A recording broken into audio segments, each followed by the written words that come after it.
Hey Casey, I guess since you've probably spent the most time with Coach McDonald, or the guys we're talking to today, just kind of how do you think he's going to do? Kind of being the interim coach on Saturday. I think he's going to do good. I don't think he's going to do. I know he'll do well. It's a little different situation with the coaches, but just like us players, next man up. So he's prepared for this weekend, and I think he'll get the job done with them. What makes you confident that he's going to handle this, really well? Just the way he carries himself when he's coaching us, just the style of leadership he is, and he'll get the job done. All right. Thanks, Casey. Thanks.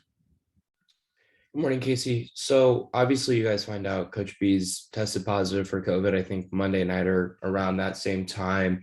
Can you describe what your emotions were like or your reaction was to that news?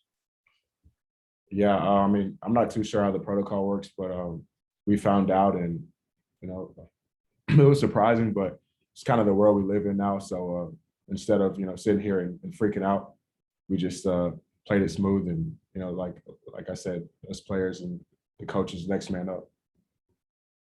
Yeah, and then we spoke with Coach B yesterday, obviously via Zoom, but he said that Pat Ryan, who's kind of involved a little bit with practice, I guess, is kind of taking on a bigger role with the receivers this week because of the COVID situation. What's his involvement been like with you guys in those last couple of days at practice? He comes to work every day, so I mean, we're not surprised that he's earned a bigger role, but he's a solid player. He comes to work every day, and he'll get his opportunity. Thanks, Casey. Appreciate it. Thank you. Hey, Casey, you mentioned that next man up mentality right away. It's something Coach Bielema mentioned yesterday. Is that something you guys have really kind of prided yourself on this season? Seeing Art have to come in and, seeing just some random injuries here and there for some starters and now having to deal with it with your head coach. Exactly. Just like you said, in the situation with Art, I think it's more than anything mental, just staying prepared for the moment, and even reverse that. VP's done it too, to stay mentally locked in and stepped up when his name is called. And knowing the history that Coach Bielema has with Iowa, playing college football there, starting his coaching career there, does that give you guys a little anything extra to kind of want to go on the road and get a win for him while, he's away from the team this week? For sure. Coach B's a hell of a motivator. So, I mean, anytime he's involved in something, that we're ready to fight for him. But this game's just another game. So, I mean, as much as we're there for each other, we got to attack it as any other game. Thanks, Casey. Thank you. Hey, Casey, just looking at the numbers alone, facing a pretty good secondary on Saturday. What are some of the challenges that group gives you guys in the wide receiver core? They'll be playing a lot of zones. So just having good technique and just executing when we need it, when our names are called. Yeah, you look at what have you seen on the scouting report and on the video? The 19 interceptions. What are some things you guys need to do to get open and make it a little bit easier on Brandon? Sure. It's a good team. Secondary is good. They're solid, long guys, but it's just another competition. And, within 11 on 11, it's a one-on-one battle every play. So just competing and staying locked in and doing everything you need to do as an individual. Yeah, you still haven't been throwing the ball all that much, but it's been a little more effective, and Brandon's had some time to throw. Do you feel like the passing game's starting to come into its own a little bit? For sure. I feel like every week we've taken a step. But, if we're going to run the ball, we're going to run the ball. So can't sit here and complain about it. Just going to, do my job and block when I need to block, make the plays I need to play without the ball in my hands, and just stay focused for when the ball does come. Thanks, Casey. Thank you. Hey, what's up, Casey? What do you think the thing you guys are going to miss the most about having Brett there for an actual football game? I think more than anything, just his presence. He's a powerful person. When he walks in the room, you can feel it. But we can't sit here and think about that.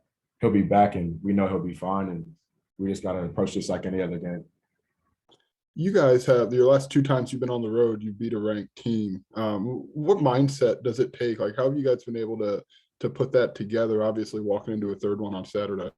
Sure. I think more than anything, just staying composed, and you can't live off your past successes. So just every week moving on and hitting that restart button and attacking the week for what team it is. And you can't come into a new week with the same mentality, high or low, good or bad, about the last team. You just got to put that to the side and focus on what you need to do to beat the next team.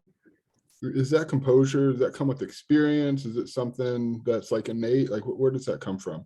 I think it just comes with time.